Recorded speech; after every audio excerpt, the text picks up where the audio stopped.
मेरे प्रिय विद्यार्थियों, जैसा कि पिछला लेक्चर मेरा जो चल रहा था वह संसद पे चल रहा था। संसद के तहत हमने राज्यसभा के बारे में बताया। आप लोग बताए थे कि 79 में संसद का उल्लेख है और संसद का जो निर्माण होता है वो राष्ट्रपति और लोकसभा और राज्यसभा के मिलने से होता है। हमने ये भी बताया था कि राज्यसभा में जो 12 लोग मनोनीत होते हैं उनके बारे में थोड़ा सा बता दें कि जो मनोनीत व्यक्ति हैं, क्वेश्चन आ सकता है या पूछ सकता है या तो क्या मंत्री बन सकते हैं? वैसे ही 2 एंग्लो इंडियन लोकसभा में भी मनोनीत होते हैं, तो क्या ये मंत्री बन सकते हैं? ये बड़ा प्रश्न है। आपको बता दें कि संविधान में कहीं उल्लेख नहीं है कि ये मंत्री नहीं बन सकते हैं। ये मंत्री बन सकते हैं, लेकिन व्यवहारिक रूप से इसको दूर रखा गया है कि जो मनोनीत सदस्य हो वह मंत्री न बने तो ज़्यादा अच्छा होगा, नहीं तो ये माना जाएगा कि वो उस पार्टी के पक्ष में, सरकार के पक्ष में वो काम करने लगेगा। जैसे कि सर्वोच्च न्यायालय का न्यायाधीश रिटायर होता है तो क्या वो राज्यपाल बन सकता है, क्या वो मेंबर बन सकता है? तो वहाँ भी ऐसा ही रखा गया है, लेकिन वो भी बन सकता है। जैसे कि अभी आप देखे होंगे भारत के इतिहास में माननीय जो हमारे न्यायाधीश जो रिटायर हुए रंजन गोगोई जी, वो मेंबर बने। तो कहने का मतलब है कि बन सकते हैं, लेकिन यह व्यवहारिक रूप से रखा गया कि ऐसा ना हो तो ज़्यादा अच्छा है। तो जो चीज़ें थी इस पर हमने चर्चा जरूरी था करना। अब हमारा आज होगा लोकसभा। आप जानते हैं लोकसभा को आम जनता की सभा भी कहा जाता है, प्रतिनिधि सभा भी कहा जाता है, और एक तरह से कह सकते हैं कि लोकसभा ही संसद है, क्योंकि अधिकांश बातें जो है लोकसभा से ही आती हैं। चाहे वो प्रधानमंत्री का पद हो, चाहे मंत्री लोगों का पद हो, ये उसी से निकल के आते हैं। यहाँ तक कि जो समितियां बनती हैं उसमें भी अधिकांश व्यक्ति लोकसभा के ही मेंबर होते हैं। तो इसलिए लोकसभा को एक तरह से कहा जाए संसद तो कोई गलत बात नहीं होगी। अनुच्छेद 81 में लोकसभा का उल्लेख है। हमने बताया था लोकसभा और राज्यसभा में दोनों में क्या अंतर है। अब उनको बताने की मुझे कोई जरूरत है नहीं। जो चीजें उसमें हम नहीं बताए थे उन्हीं का उसके बारे में बताएंगे। तो पहले तो बता दें कि प्रथम लोकसभा का गठन 17 अप्रैल 1952 को हुआ था तथा प्रथम बैठक 13 मई 1952 को हुआ था। दरअसल लोकसभा के चुनाव को ही आम चुनाव कहते हैं, और भारत के इतिहास में पहली बार जो लोकसभा का चुनाव हुआ वो 1951 और 52 में संपन्न हुआ। पहली बार भारत ही एक ऐसा देश है मान कि आजादी के बाद सभी लोगों को मत देने का अधिकार दे दिया था। ऐसा है, कई देशों ने दिया था, ऐसा नहीं है, लेकिन ये अच्छी बात थी कि चाहे वो अमीर हो, चाहे गरीब हो, चाहे वो जाहिल हो, चाहे पढ़ा लिखा हो, सबको मत देने का अधिकार दिया गया। इसके पहले ऐसा नहीं था।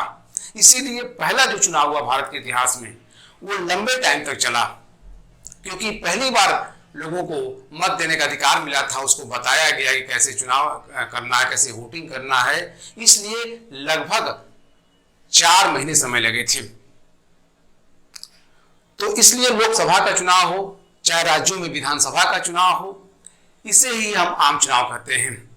आम चुनाव का मतलब जनता द्वारा जो भी प्रतिनिधि बनेगा, जो भी चुना जाएगा वो जनता द्वारा। तो जहां भी जब जनता शब्द आ जाएगा तो समझिए उसको आम चुनाव के नाम से जाना जाता है। तो पहली बार चुनाव संपन्न हुआ, सरकार का गठन हुआ अब आपको बताएंगे कि लोकसभा की कितनी सीटें हैं, कहाँ पे कितनी सीटें हैं, उसके बाद लोकसभा के पावर क्या हैं। तो वर्तमान में आपको बता दें कि लोकसभा के अधिकतम सीटें 552 निर्धारित की गई हैं, लेकिन चुनाव 545 सीटों पर ही होता है। ये 545 सीटों का कैसे कैसे किया गया है, जो पुरानी किताबें हैं उसमें थोड़ा सा अलग मिलेगा, क्योंकि जम्मू कश्मीर आप जानते हैं कि राज्य का दर्जा छीन लिया गया है, अब उसे केंद्र शासित प्रदेश बना दिया गया है, तो उसका थोड़ा सा अलग हो जाएगा, क्योंकि नई बुक आई, जो पढ़ रहे होंगे उनको तो मिल जाएगा, लेकिन पुरानी बुक में ही वो पुराना ही चीज रहेगा। इसलिए कहा जाता है कि हमेशा नई बुक पढ़िए, पुरानी कोट पहनिए और नई बुक पढ़िए, क्योंकि अपडेट होती रहती हैं और आपको नई चीजों से जानकारी मिल जाती है। तो जो सीटें थी, हमने कहा कि अधिकतम कितनी सीटें थी, तो ये 552 निर्धारित की गई हैं।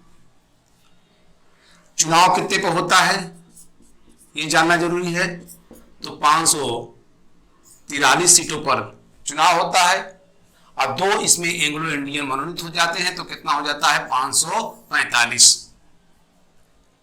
अब 545 में पहले 530 सीटें राज्यों द्वारा चुनी जाती थी और 13 केंद्र शासित प्रदेश से चुनी जाती थी और 2 एंग्लो इंडियन से। लेकिन अब क्या है, जब जम्मू कश्मीर का राज्य का दर्जा छीन लिया गया तो अब 28 राज्य रह गए हैं। पहले वो कितने थे, 29 थे। तो 28 राज्य जो हैं से अब जो चुनाव होता है, तो अभी हमने कहा कि जम्मू कश्मीर में कुल लोकसभा की 6 सीटें थी। अब उस सीटों को डिवाइडेशन कर दिया गया और आप जानते हैं कि लद्दाख को 1 सीटें दे दी गई है और अब जम्मू कश्मीर में 5 सीटें बच गई हैं। ये दोनों केंद्र शासित प्रदेश, जम्मू कश्मीर भी और लद्दाख भी। तो अब क्या होगा, 524 ये राज्यों से रहेंगी और 19 सीट केंद्र शासित प्रदेश से रहेगा। तो आपका हो गया 543 और 2 एंग्लो इंडियन, तो कितने हो गए आपको भाई, 545 सीटें हो गई। तो इस तरह से अब ये आंकड़ा है और जो पहला आंकड़ा था वो पुराना आंकड़ा है, अब नया आंकड़ा आ गया। तो ये आपको ध्यान देने की जरूरत है। सर्वाधिक जो सीटें हैं लोकसभा की, वह ध्यान रखिएगा यूपी में है। यूपी की जनसंख्या सबसे ज्यादा है, इसलिए सीटें भी चाहे वो राज्यसभा की हो, चाहे विधानसभा की हो, चाहे लोकसभा की हो, चाहे विधान परिषद की हो। एक चीज ध्यान रखिएगा कि उत्तर प्रदेश हर चीजों में, विशेषकर सीटों के मामले में नंबर 1 है, क्योंकि जनसंख्या के आधार पर सीटों का निर्धारण होता है। तो यूपी में 80 सीटें हैं, ध्यान रखिएगा। एक चीज और बता दें आप लोगों को कि ये जो 545 सीटें हैं, इसमें एससी की कितनी सीटें हैं और एसटी की कितनी सीटें हैं, ये भी बहुत इंपॉर्टेंट है।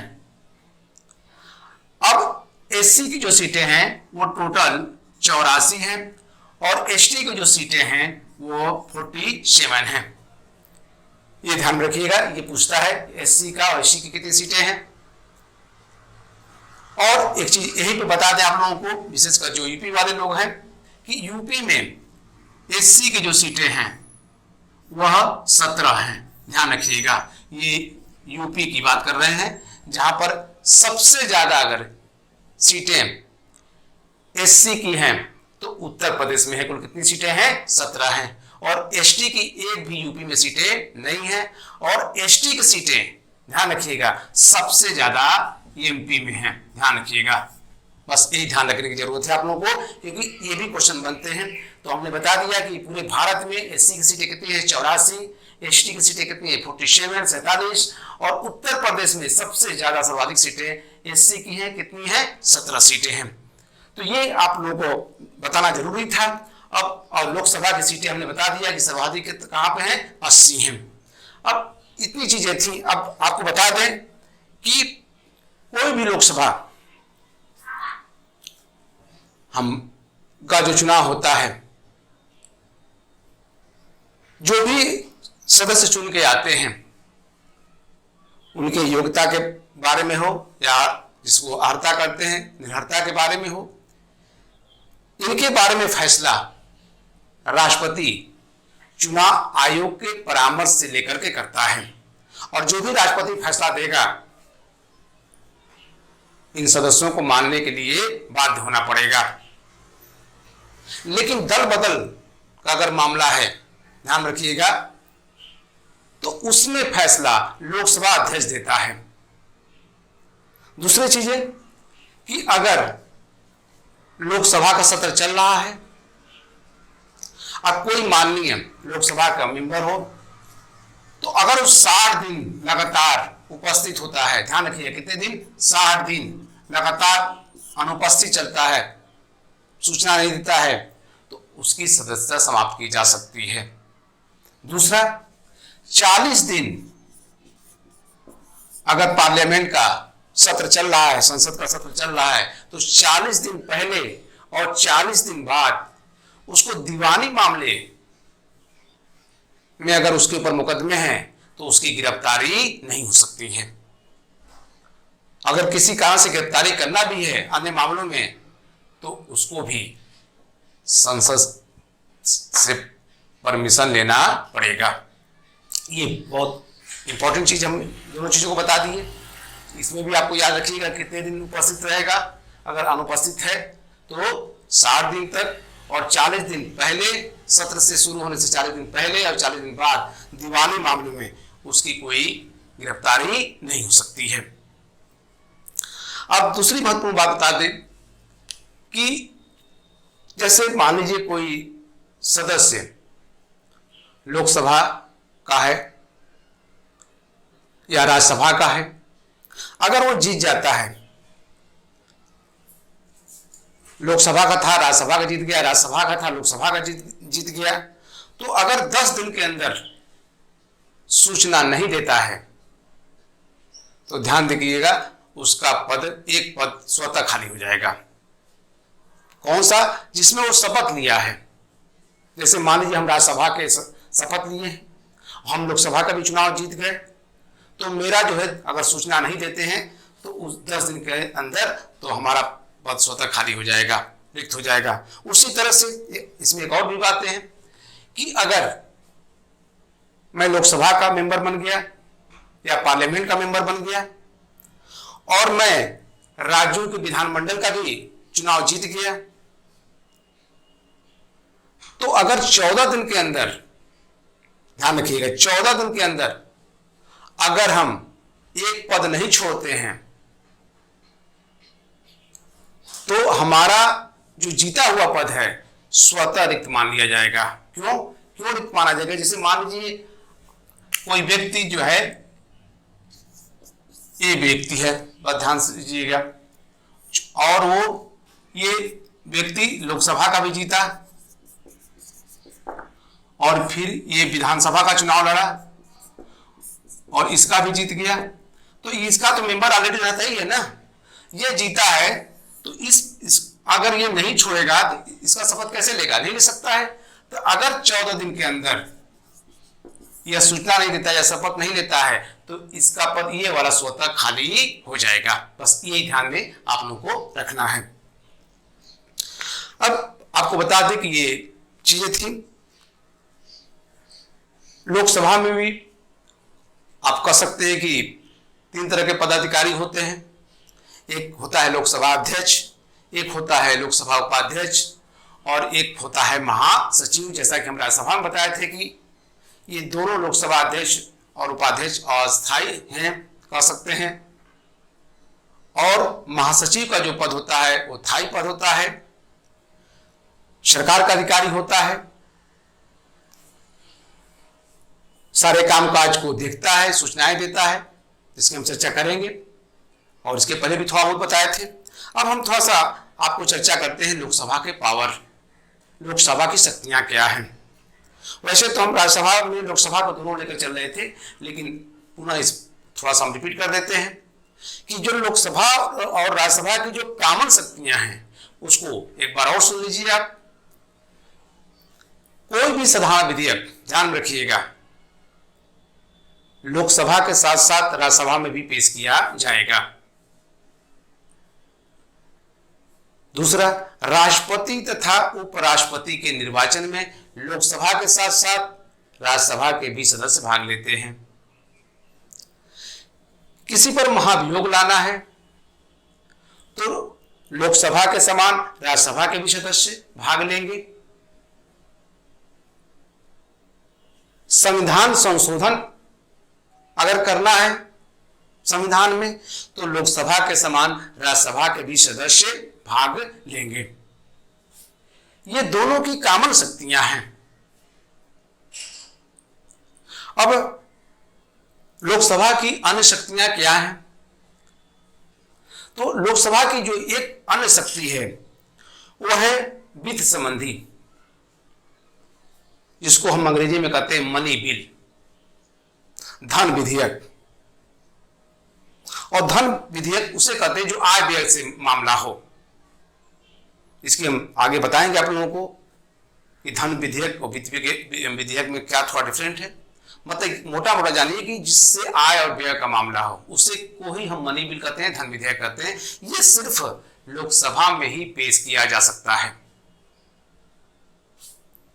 और जब ये लोकसभा से पारित होकर के राज्यसभा के पास जाता है, ध्यान रखिएगा, तो 14 दिन के अंदर, ध्यान रखिएगा कितने दिन के अंदर, 14 दिन के अंदर अगर राज्यसभा इस पर हस्ताक्षर करके वापस नहीं करती है तो ये मानिएगा कि वह स्वतः पारित हो जाएगा। मतलब कितना पावर है। उनको रिगार्ड के लिए, राज्यसभा को सम्मान देने के लिए भेजा जाता है कि भाई आप उस पर आप हस्ताक्षर कर दीजिए, आपकी भी अनुमति है, आप भी हमारे अंग हैं, इसलिए भेजा जाता है। और 14 दिन के अंदर उनको करना क्या होता है, अनिवार्य होता है, नहीं तो स्वतः क्या हो जाएगा, वह पारित समझ लिया जाएगा। ये चीजें बहुत इंपॉर्टेंट है, इसलिए आप लोगों को हम चर्चा इस पे की है। एक चीज और बता दें, अगर किसी साधारण विधेयक पर मतभेद हो जाता है, विवाद हो जाता है दोनों सदनों में, धन विधेयक पर कोई बैठक नहीं है, संयुक्त बैठक का कोई प्रावधान नहीं, केवल साधारण विधेयक पर, और संविधान संशोधन पर भी ध्यान में रखिएगा, कोई भी संयुक्त बैठक का प्रावधान नहीं है। तो अगर साधारण विधेयक पर दोनों सदनों में किसी कारण से विवाद हो जाता है तो संयुक्त बैठक का प्रावधान है।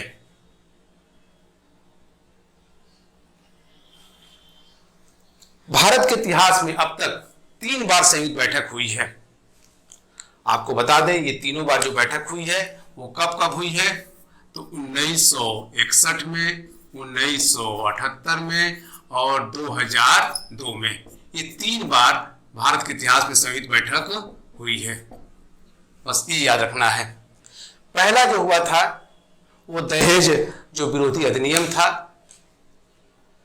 दहेज पर जो नियम कानून बनना था उसके लिए हुआ था, लेकिन वो पास हो गया। और उस समय भारत के प्रधानमंत्री नेहरू थे। 1978 में बैंकिंग को लेकर कुछ विवाद था तो उस पर संयुक्त बैठक हुई 1978 में। और 2002 में आतंकवाद विरोधी अधिनियम था, उसको लेकर के भी दोनों सदनों में काफी हल्ला हुआ, शोर मचा, वो भी विवाद का था। तो उस समय भी संयुक्त बैठक हुई। दरअसल जो संयुक्त बैठक होती है उसको बुलाने का कार्य राष्ट्रपति करता है और उसकी अध्यक्षता करता है लोकसभा अध्यक्ष।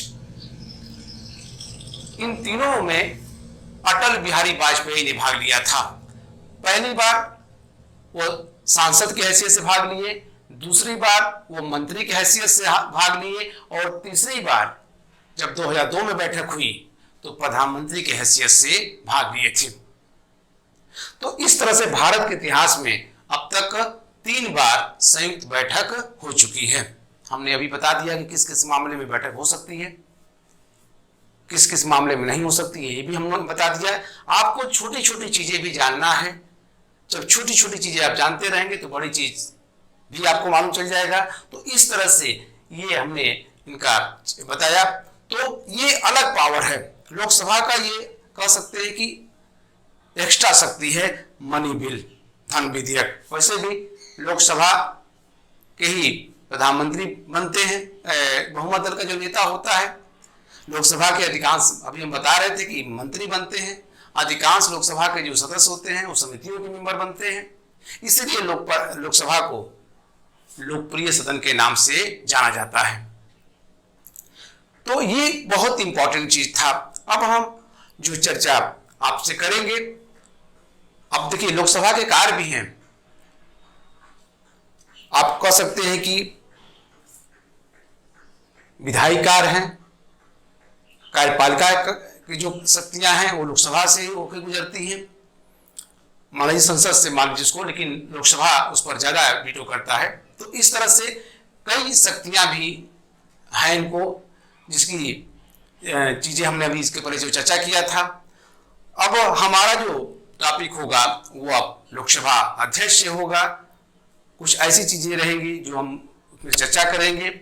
एक चीज और बता दें कि हमने शिवाजी बढ़ाया था, उनका शासन प्रशासन, उनसे संबंधित हम क्वेश्चन कराएंगे, वो बहुत इंपॉर्टेंट होगा।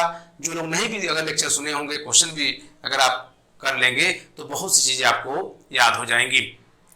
क्वेश्चन जरूर आप उसको सुनिए, जरूर आप खुद करिए, अगर है तो खुद करिए, नहीं तो अगर उसको हम करा रहे हैं तो आप ध्यान से अगर आप उसको देखेंगे सुनेंगे तो हमें लगता है कि बहुत सी आप चीज़ें याद हो जाएंगी। हमारा जो वीडियो है RN Academy जो चैनल है उसको सब्सक्राइब करते रहिए, लोगों को बताते रहिए। मैं हमेशा कोशिश करता हूं कि अधिक से अधिक दिया जाए, एक प्लेटफॉर्म पर एक जगह आपको बहुत सी चीज़ें मिलेंगी।